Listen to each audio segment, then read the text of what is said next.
Again, I am reading from the one story that leads to Jesus Reading Plan 2026 that is available on BibleProject.com. I like reading the NIV version because it is easier for me to understand. Day 13, Chapter 41. Pharaoh's Dreams. 41. When 2 full years had passed, Pharaoh had a dream. He was standing by the Nile. 2. When out of the river there came up 7 cows, sleek and fat, and they grazed among the reeds. 3. After them, 7 other cows, ugly and gaunt, came up out of the Nile and stood beside those on the riverbank. 4. And the cows that were ugly and gaunt ate up the 7 sleek, fat cows. Then Pharaoh woke up. 5. He fell asleep again and had a second dream. 7 heads of grain, healthy and good, were growing on a single stalk. 6. After them, 7 other heads of grain sprouted, thin and scorched by the east wind. 7. The thin heads of grain swallowed up the 7 healthy, full heads. Then Pharaoh woke up. It had been a dream. 8. In the morning his mind was troubled, so he sent for all the magicians and wise men of Egypt. Pharaoh told them his dreams, but no one could interpret them for him. 9. Then the chief cupbearer said to Pharaoh, "Today I am reminded of my shortcomings." 10. Pharaoh was once angry with his servants, and he imprisoned me and the chief baker in the house of the captain of the guard. 11. Each of us had a dream the same night, and each dream had a meaning of its own. 12. Now a young Hebrew was there with us, a servant of the captain of the guard. We told him our dreams, and he interpreted them for us, giving each man the interpretation of his dream. 13. And things turned out exactly as he interpreted them to us. I was restored to my position, and the other man was impaled. 14. So Pharaoh sent for Joseph, and he was quickly brought from the dungeon. When he had shaved and changed his clothes, he came before Pharaoh. 15. Pharaoh said to Joseph, "I had a dream, and no one can interpret it. But I have heard it said of you that when you hear a dream, you can interpret it." 16. "I cannot do it," Joseph replied to Pharaoh, "but God will give Pharaoh the answer he desires." 17. Then Pharaoh said to Joseph, "In my dream I was standing on the bank of the Nile." 18. When out of the river there came up 7 cows, fat and sleek, and they grazed among the reeds. 19. After them, 7 other cows came up, scrawny and very ugly and lean. I had never seen such ugly cows in all the land of Egypt. 20. The lean, ugly cows ate up the 7 fat cows that came up first. 21. But even after they ate them, no one could tell that they had done so. They looked just as ugly as before. Then I woke up. 22. In my dream I saw 7 heads of grain, full and good, growing on a single stalk. 23. After them, 7 other heads sprouted, withered and thin and scorched by the east wind. 24. The thin heads of grain swallowed up the 7 good heads. I told this to the magicians, but none of them could explain it to me. 25. Then Joseph said to Pharaoh, "The dreams of Pharaoh are one and the same. God has revealed to Pharaoh what he is about to do." 26. The 7 good cows are 7 years, and the 7 good heads of grain are 7 years. It is one and the same dream. 27. The 7 lean, ugly cows that came up afterward are 7 years, and so are the 7 worthless heads of grain scorched by the east wind. They are 7 years of famine. 28. It is just as I said to Pharaoh. God has shown Pharaoh what he is about to do. 29. 7 years of great abundance are coming throughout the land of Egypt. 30. But 7 years of famine will follow them. Then all the abundance in Egypt will be forgotten, and the famine will ravage the land. 30. But 7 years of famine will follow them. Then all the abundance in Egypt will be forgotten, and the famine will ravage the land. 31. The abundance in the land will not be remembered, because the famine that follows it will be so severe. 32. The reason the dream was given to Pharaoh in 2 forms is that the matter has been firmly decided by God, and God will do it soon. 33. And now let Pharaoh look for a discerning and wise man and put him in charge of the land of Egypt. 34. Let Pharaoh appoint commissioners over the land to take a fifth of the harvest of Egypt during the 7 years of abundance. 35. They should collect all the food of these good years that are coming and store up the grain under the authority of Pharaoh to be kept in the cities for food.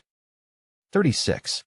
This food should be held in reserve for the country, to be used during the 7 years of famine that will come upon Egypt, so that the country may not be ruined by the famine. 37. The plan seemed good to Pharaoh and to all his officials. 38. So Pharaoh asked them, "Can we find anyone like this man, one in whom is the Spirit of God?" 39. Then Pharaoh said to Joseph, "Since God has made all this known to you, there is no one so discerning and wise as you." 40. You shall be in charge of my palace, and all my people are to submit to your orders. Only with respect to the throne will I be greater than you. Joseph's brothers go to Egypt. 42. When Jacob learned that there was grain in Egypt, he said to his sons, "Why do you just keep looking at each other?" 2. He continued, "I have heard that there is grain in Egypt. Go down there and buy some for us, so that we may live and not die." 3. Then 10 of Joseph's brothers went down to buy grain from Egypt. 4. But Jacob did not send Benjamin, Joseph's brother, with the others, because he was afraid that harm might come to him. 5. So Israel's sons were among those who went to buy grain, for there was famine in the land of Canaan also. 6. Now Joseph was the governor of the land, the person who sold grain to all its people. So when Joseph's brothers arrived, they bowed down to him with their faces to the ground. 7. As soon as Joseph saw his brothers, he recognized them, but he pretended to be a stranger and spoke harshly to them. "Where do you come from?" he asked. "From the land of Canaan," they replied, "to buy food."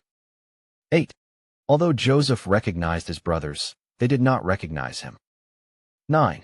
Then he remembered his dreams about them and said to them, "You are spies. You have come to see where our land is unprotected." 10.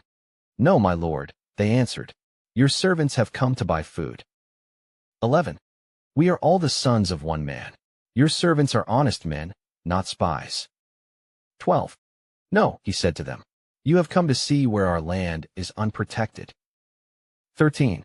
But they replied, "Your servants were 12 brothers, the sons of one man, who lives in the land of Canaan. The youngest is now with our father, and one is no more." 14. Joseph said to them, "It is just as I told you. You are spies." 15. And this is how you will be tested. As surely as Pharaoh lives, you will not leave this place unless your youngest brother comes here. 16. Send one of your number to get your brother.